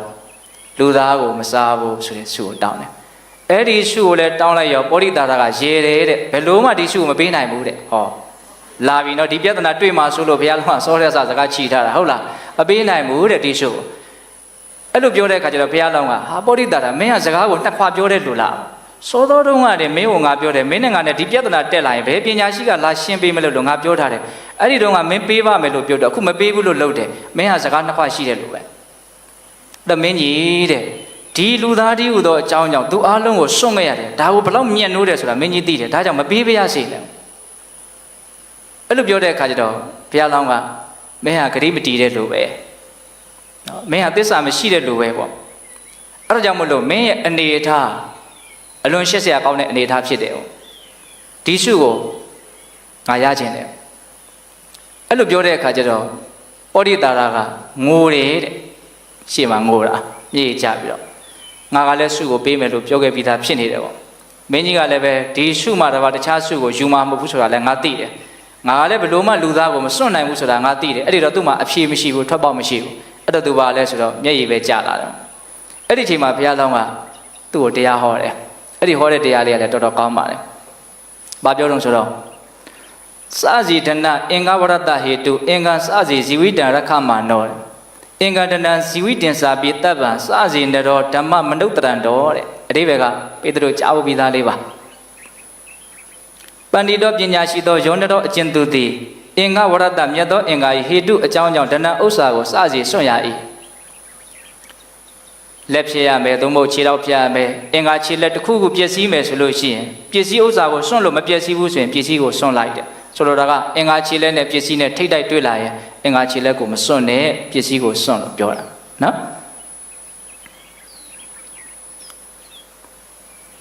်ပြီးတော့ဗာဆက်ပြောတော့ဆိုတော့ဇီဝိတံအသက်ကိုရခမနောစောင့်ရှောက်လိုသည်ဖြစ်၍အင်္ဂါမြတ်သောအင်္ဂါကိုစစီစွန့်ရ၏အသက်နဲ့အင်္ဂါကြီးငယ်နဲ့ထိတ်တိုက်တွေ့လာပြီဆိုရင်တော့အင်္ဂါကြီးငယ်ကိုစွန့်လိုက်ပေါ့အသက်တော့အသေးမခံနဲ့ပေါ့လက်ပြက်ခြင်းပြက်ပါစေခြေပြက်ခြင်းပြက်ပါစေပေါ့နော်ပြီးတော့ဗာပြောတော့ဆိုတော့ဓမ္မမြတ်သောတရားကိုအနုတ္တရံတော်အောက်မေ့သောသူသည်အင်္ဂင်စမြတ်သောအင်္ဂါကို၎င်းဒဏ္ဍင်စဥစ္စာကို၎င်းဇီဝိတင်္စာပြီးအသက်ကို၎င်းတပ်ပံအလုံးစုံကိုစစီစွန့်ရ၏ဒါပေမဲ့သူတော်ကောင်းတရားကိုတော့မစွန့်နဲ့တဲ့ဆိုလိုတာကသူတော်ကောင်းတရားနဲ့အမှန်တရားနဲ့ထိတ်တိုက်တွေ့လာပြီဆိုရင်တော့ပစ္စည်းကိုလည်းစွန့်တဲ့တယ်အင်္ဂါခြေလက်ကိုလည်းစွန့်တဲ့တယ်အသက်ကိုလည်းစွန့်တဲ့တယ်ပစ္စည်းနဲ့အင်္ဂါခြေလက်ထိတ်တိုက်တွေ့ရင်ပစ္စည်းကိုစွန့်အင်္ဂါခြေလက်နဲ့အသက်နဲ့ထိတ်တိုက်တွေ့ရင်အင်္ဂါခြေလက်ကိုစွန့်သူတော်ကောင်းတရားနဲ့ဒီသုံးပါးနဲ့တစ်ခုခုထိတ်တိုက်တွေ့လာပြီဆိုရင်တော့ဒီသုံးပါးကိုသာစွန့်လိုက်သူတော်ကောင်းတရားကိုတော့ မစွန့်နဲ့လို့ပြောတာအဲ့လိုပြောလိုက်တော့မှပောရိတာရနော်ငုံရဲရဲနဲ့လို့ဆိုကြပါစို့လူသားမစားဘူးဆိုတဲ့ဂရိကိုသူပေးတာအဲ့လိုမျိုးပေးပြီလဲဆိုတော့ဘုရားလုံးကသူ့ကို၅ပါးသီလကိုစောင့်တည်ခိုင်းတယ်၅ပါးသီလစောင့်တည်ခိုင်းပြီးတော့အဲ့ဒီဖန်ထားတဲ့မင်းတွေကိုအတူတကွလွတ်ကြတာနော်အဲ့ဒီမင်းတွေကိုလည်းဂရိတောင်းသေးတာပဲပောရိတာရကိုမညှင်းဆဲပါဘူးဆိုတဲ့ဂရိကိုရမှသူတို့ကိုလွတ်တယ်မလွတ်သေးခင်မှာအဲ့ဒီဂရိကိုတောင်းရတယ်လွတ်ပြီးမှဆိုရင်ဒါကမလွယ်ဘူးလေဟုတ်လားဘုရားလုံးကအရင်အမျှော်မြင်ရှိတယ်ပေါ့နော်အဲ့ဒါ9ရက်တိတိအစာကင်းပြီးတော့နေကြတဲ့လူတွေဖြစ်တဲ့ကြောင့်ကျိုးတွေကိုဖြုတ်ချလိုက်တာတခါလဲပုံပြီးတော့ကြာသွားအဲ့ဒါဘုရားလောင်းရဲ့မေတ္တာဓာတ်ကြောင့်မလို့ပြုစုတဲ့အခါမှာအကုန်လုံးဟာကျမ်းကျမ်းမာမာဖြစ်တယ်မေတ္တာတရားရဲ့စွမ်းရည်တတ္တိဆိုတာလည်းပဲအံ့ဩစရာကောင်းတယ်ပေါ့နော်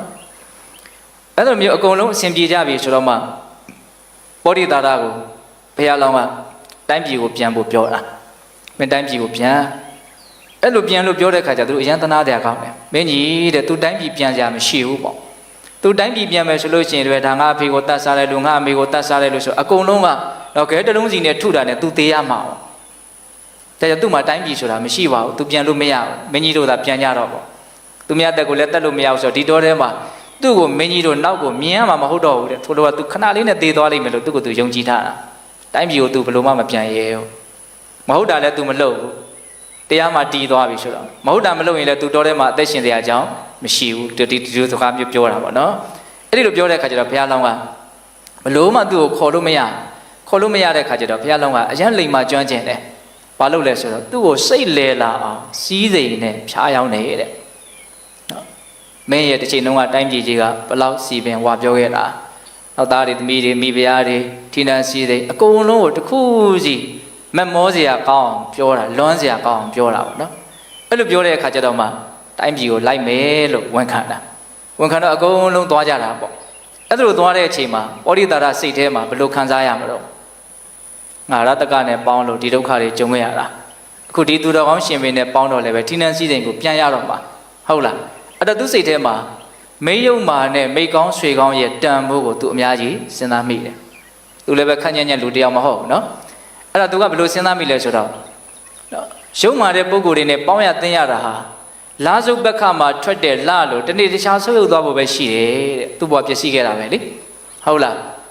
ကောင်းမွန်တဲ့မိတ်ဆွေတွေနဲ့ပေါင်းရတာတော့လာစမ်းဘက်ခမှာထွက်တဲ့လလို့တဖြည်းဖြည်းနဲ့တင့်တယ်လာဖို့ပဲရှိတယ်ကောင်းလာဖို့ပဲရှိတယ်ပေါ့နော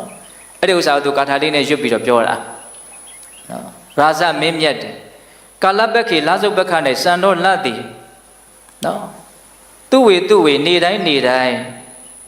းဟာယတေဝဆုတ်ယုတ်တည်တာလည်းဟောဒီယထာဖြစ်တဲ့ကဲ့သို့ဧဝမေဝဣတုတာလည်းအတတံသူတော်မဟုတ်သူယုတ်တို့နဲ့တမာကမောပေါင်းဖော်ခြင်းသည်ကာလပက္ခုတမောလာစုပက္ခနဲ့တူသည်ဟောဒီဖြစ်၏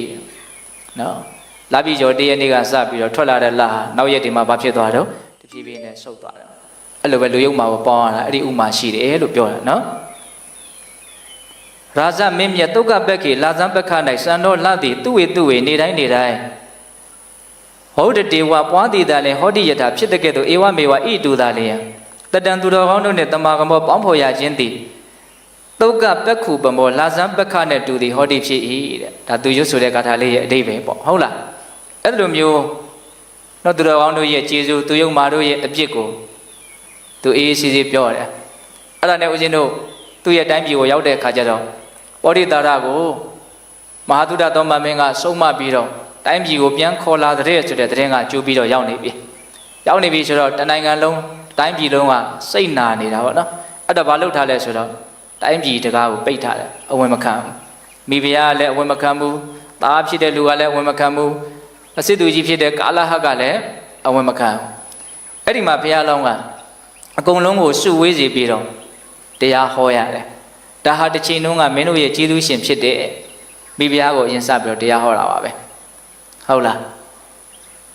သူကမိဖုရားမြောက်လို့မင်းဒီစည်းစိမ်ကိုရခဲ့တာပေါ့စစ်သူကြီးဆိုတာလည်းသူဒီယာတုကိုပေးခဲ့လို့မင်းဒီစည်းစိမ်ကိုရခဲ့တာသားသမီးတွေကိုလည်းသူမွေးထားလို့မင်းတို့လူဖြစ်ခဲ့ရတာကျေးဇူးတရားဆိုတာကိုနားလည်သင့်တယ်ဆိုတာကိုအများကြီးအိမ်မှာတရားဟောတယ်ဟောတာလေးတွေကတော်တော်ကောင်းပါတယ်နည်းနည်းအချင်းရှိသေးလို့ဦးဇင်းနဲ့ပြောမယ်နော်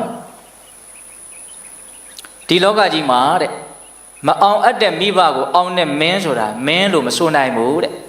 နော်အဇေယမအောင်အကုံသောမိဘကိုဇိနာတိအောင်ဤသောရာဇာထွမင်းသည်နာရာဇာမင်းမမြည်တဲ့ဒါရှင်ပေမဟုတ်ဘူးတဲ့ နော်ရောတခါအကျင့်မိတ်ဆွေသည်တခါတည်းအဆွေခင်မွန်းတရားကိုဇိနာတိအောင်ဤသောတခေါထိုးအဆွေခင်မွန်းသည်နတခါအဆွေခင်မွန်းမမြည်မိတ်ဆွေချင်းချင်းအနိုင်ယူတယ်ဆိုရင်အဲ့ဒါမိတ်ဆွေမဟုတ်ဘူးတဲ့လေးနဲ့တဲ့နော်ဒီအကြောင်းအရာလေးတွေကဟုတ်လားပြီးတော့ဗာပြောတော့ယောပရိယာအကျင့်မယားသည်ပတိတော်မိမိလင်ကိုနဝိတေတိမကြောက်သာပရိယာထိုမယားသည်နပရိယာမယားမမြည်တဲ့ယောက်ျားကိုမကြောက်တဲ့မိန်းမဟာမယားမဟုတ်ဘူးတဲ့နော်ဒါသူပြောတဲ့စကားနော်အေးတခါကြီးတွေကတော့သဘောကျမနဲ့တူတယ်ဟုတ်လားရေဗုဒ္ဓအကျင့်သားသမီးတို့သည်ဇိဏံအိုမင်းပြီးသောမိဘကိုနဗရန္တိမမွေးမြူကုန်တေဗုဒ္ဓထိုသားသမီးတို့သည်နဗုဒ္ဓသားသမီးမမြည်ကုန်အမေဖေအိုလာတဲ့အချိန်မှာမစွမ်းနိုင်တဲ့အချိန်မှာပြန်ပြီးတော့ပြုစုလုပ်ကြွေးခြင်းမပြုတဲ့သားသမီးဆိုတာဘာလဲတော့သားသမီးမဟုတ်ဘူးတဲ့နော်ဒါသူရဲ့တရားလေးပေါ့နော်ပြီးတော့ဗာပြောတော့ပြောတာလေးတော်တော်ကောင်းသေးတယ်ယထအကျင့်တပင်၌တန်တော်ပညာရှိသူတော်ကောင်းတို့သည်နတန်တိမရှိကုန်သာတဘာထိုးတပင်သည်နတဘာတပင်မမြည်တဲ့တပင်ဆိုတာလူစုလူဝေးကြီးကိုအဓိကပြောတာပေါ့နော်ပွဲစစ်ပဲပညာရှိသူတော်ကောင်းတွေမပါတဲ့အစုဝေးဟာအစုဝေးလို့မဆိုနိုင်ဘူးတဲ့နော်ပညာရှိသူတော်ကောင်းပါမှအဓိပ္ပာယ်ရှိတဲ့စကားကိုပြောမှာအဓိပ္ပာယ်ရှိတဲ့စကားကိုပြောမှာဒီလူစုလူဝေးကအကျိုးရှိတာအဓိပ္ပာယ်ရှိတာကိုနားထောင်နိုင်မှာစဉ်းစားကြရကောင်းတယ်နော်ပညာရှိသူတော်ကောင်းမပါတဲ့တပင်ဆိုတာဘာလဲတော့တပင်မဟုတ်ဘူးတဲ့ရေတန်တော့အကျဉ်သူတော်ကောင်းတို့သည်ဓမ္မဟုတ်မှန်သောတရားကိုနဗနန္တိမဆိုးကုန်တေတန်တော့ထိုသူတော်ကောင်းသည်နတန်တော့သူတော်ကောင်းမဟုတ်တယ်သူတော်ကောင်းတို့အမိခံပြီးတော့မမှန်တာတွေကိုပြောမယ်ဆိုရင်ဒါသူတော်ကောင်းမဟုတ်ဘူးတဲ့သူတော်ကောင်းဆိုတာဘာလဲဆိုတာကိုခွဲခြမ်းပြရလဲရောက်တယ်လို့မဆိုနိုင်ဘူးလားဆိုနိုင်တယ်နော်ရာဂင်စမမောခြင်းကို၎င်းဒေါသင်စအမျက်ထွက်ခြင်းကို၎င်းမောဟင်စမိုက်မဲတူဝေခြင်းကို၎င်းပဟာယဆွန့်၍ဓမ္မဟုတ်မှန်သောသဘောကိုဗနန္တာဝဆိုကုန်သောပညာရှိတို့သည်သာလျှင်တန်တော်သူတော်ကောင်းမြည်သည်ဟွန်တိဖြစ်ကုန်၏ဟောဇာကဒေါသမောဟကိုပယ်ဆွန့်ပြီးတော့ဟုတ်မှန်တာကိုပြောမှသာလျှင်ဒါပါလေသူတော်ကောင်းမှာတဲ့ဘေးမှာရှိတဲ့ရှင်မင်းတွေပါသူကခေါ်ပြီးတော့တရားဟောတာနောက်ဒါကြောင့်မို့လို့ဘွန်တော်ရာဇာတော်အိုမင်းများတို့ဘာလိဟိလူမိုက်တို့နဲ့နော်မိတ္တံပေါင်းတင်ရောသောပန္တိတံပညာရှိကိုအဘာတမန္တမပြောဆိုအပ်သည်ရှိသောပန္တိတောတိပညာရှိဟု၍နဇာနန္တိမတိကြကုန်နဲ့လူတယောက်ဘလောက်ပဲတော်တော်ဘလောက်ပဲအစွမ်းရှိရှိဟုတ်လားအကုန်လုံးလူမိုက်တယောက်ဘာတယောက်အကုန်ရောနေတယ်ဆို तू ကတကယ်လို့သာဘာမှမပြောခဲ့ဘူးဆိုရင်ဒါဟာပညာရှိလို့ဇုံမမသိနိုင်ဘူးတဲ့နားလေလားမသိဘူးအကုန်လုံးရောထွေးနေတဲ့လူတွေထဲမှာဒီလူတယောက်ကပညာရှိဟုတ်တယ်သို့တော့ तू ဘာမှမပြောဘူးဆိုလို့ရှိရင်သူ့ကိုပညာရှိလို့မသိနိုင်နော်ဒါကိုပြောတာနော်ပြီးတော့ဗာဆက်ပြောလို့ဆိုတော့အမတန်သေခြင်းကင်းသောဗဒနိဗ္ဗာန်ကိုဒေသင်တော်ဟောကြားတတ်သောပန္တိတံပညာရှိကိုဘာသာမာနင်စပြောဆိုမှသာလေပန္တိတော်တိပညာရှိဟု၍ဇာနန္တိသိနိုင်ကုန်၏သူသိထားတာတွေကို तू ပြောမှသာလေကြားရမှဘေးကလူတွေကဒါပညာရှိတစ်ယောက်ပဲဆိုတာကိုသိနိုင်တာအဲ့တော့ကိုသိတာကိုကိုပြောဖို့မလိုဘူးလား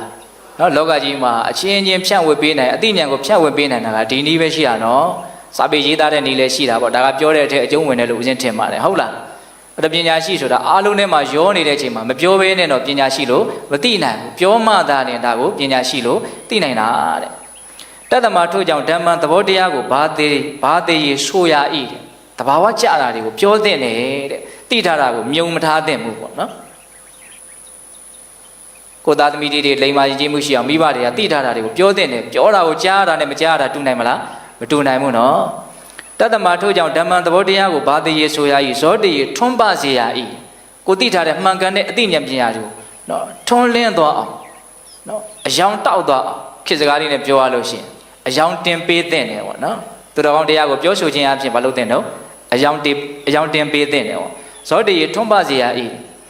ရေဤတယောအကျင့်ဘုရားဆရှိသောသူတော်ကောင်းတို့သည်သူဘာတိတတစားကောင်းစွာဆိုသောတရားတည်းဟူသောတခွန်ရှိကုန်၏ဘုရားဆရှိတဲ့သူတော်ကောင်းကြီးတွေမှာဘုရားဆရှိတဲ့သူတော်ကောင်းကြီးတွေလို့သိနိုင်တဲ့တခွန်ဆိုတာပါလေတရားပဲရှိတယ်တဲ့တခွန်ဆိုတာထင်ရှားအောင်လို့အလံလေးထောင်ထားတာကိုတခွန်လို့ပြောတာဟုတ်တယ်မဟုတ်လားတေတံဣတိနံထိုဘုရားဆရှိသောသူတော်ကောင်းတို့၏တန်တဇံထိုတရားတည်းဟူသောတခွန်ကိုပက္ကနေယချီးမြှောက်ရ၏ဒီတရားကိုအသိဉာဏ်ရှိတဲ့လူတိုင်းဟာပြောဆိုခြင်းအပြင်ချီးမြှောက်ရမယ်ထောက်ပံ့ရမယ်ပေါ့နော်သူတော်ကောင်းတရားထွန်းကားအောင်နှမျိုးစုံနဲ့ကြိုးစားရမယ်လို့ပြောတာနော်ဟိသစ္စမံဤဓမ္မောသဘောတရားသည်ဣတိနံဓမ္မောသဘောတရားသည်ဆိုတဲ့အ내တိပဲကြတော့လူတွေကသိပြီးတော့နားလည်မှာမဟုတ်ဆိုလိုကဓမ္မောသူတော်ကောင်းတရားသည်ဣတိနံဘုရားဆရှိသောသူတော်ကောင်းတို့၏တဇောတကွန်မြည်၏တဲ့ မှန်တယ်ဘုရားရဟန္တာရိယသူတော်ကောင်းကြီးတို့ရဲ့တကွန်ဆိုတာဗာလဲတရားပဲလို့ဒါပြောတာအဲ့လိုမျိုးတရားဟောတော့မှမိဖုရားရောတာတိမိတွေရောစစ်သူတွေရောတိုင်းသူပြည်သားတွေကရောဒီပောဓိတာကိုပြန်ပြီးတော့လက်ခံတာဟုတ်လားအဲ့ဒီကြတော့မှဒီမဟာတုဒ္ဒသမဇကပြီးသွားတာပေါ့နော်ဘဝတုသဗ္ဗမင်္ဂလာရခန္တုသဗ္ဗဒေဝတာသဗ္ဗဗုဒ္ဓ ानु ဘာဝိနတရာဒုက္ခိဘောတုတိဘဝတုသဗ္ဗမင်္ဂလာရခန္တုသဗ္ဗဒေဝတာသဗ္ဗသံဃာ ानु ဘာဝိနတရာဒုက္ခိဘောတုတိဘဝတုသဗ္ဗမင်္ဂလာရခန္တုသဗ္ဗဒေဝတာသဗ္ဗသံဃာ ानु ဘာဝိနတရာဒုက္ခိဘောတုတိတေတုံဝါကသင်တရားနာပိသပေါင်းသူတော်ကောင်းတို့သာတာအလုံးသောတတ္တဝါအနန္တတို့အားသဗ္ဗမင်္ဂလာလောကီလောကုတ္တရာကောင်းဆိုသမျှမင်္ဂလာဝဝတိဘဝတုကောင်းစွာမသွေဖြစ်တော်မူကြပါစေတည်းသဗ္ဗဒေဝတာမိမိတို့ခန္ဓာကိုယ်မှာစောင့်ကြနေကြကုန်သောနတ်မိမိတို့အိမ်မှာစောင့်ကြနေကြကုန်သောနတ်မိမိတို့သာနာမိမိတို့ကဘာမှာစောင့်ကြနေကြကုန်သောနတ်မြတ်နာကောင်းနာပေါင်းတို့ကလည်းပဲရခန္တုကောင်းစွာမသွေဆောင်လျှောက်တော်မူနိုင်ကြပါစေတည်းသဗ္ဗဗုဒ္ဓ ानु ဘာဝေနခေငါဝါလူသေးစုမကပွင့်တော်မူကြတဲ့ဆုစုတော်တာပါဘုရားရှင်ကိုယ်တော်မြတ်တို့ရဲ့တကုတေဇောအာနုဘောတော်တို့ကြောင့်၎င်းသဗ္ဗဓမ္မ ानु ဘာဝေနမဲလီရန်ဖူလီရန်နိဗ္ဗာန်ပရိယတိယသောသောစေတံသောတရားတော်မြတ်တို့ရဲ့တကုတေဇောအာနုဘောတော်တို့ကြောင့်၎င်းသဗ္ဗသံဃာ ानु ဘာဝေနမကထံ၄ယောက်ပလထံ၄ယောက်ဆိုသောရှင်ယောတော်ရိယသံဃာရှင်မြတ်တို့နှင့်တကွာသီလဂုဏ်သမာဓိဂုဏ်ပညာဂုဏ်တို့နှင့်ပြည့်စုံတော်မူကြတဲ့သမုဒိသံဃာအရှင်ကောင်းအရှင်မြတ်ပေါင်းတို့ရဲ့တကုတေဇောအာနုဘောတော်တို့ကြောင့်၎င်း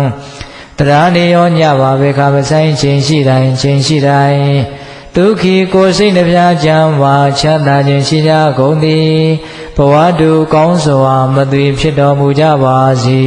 တည်းသာ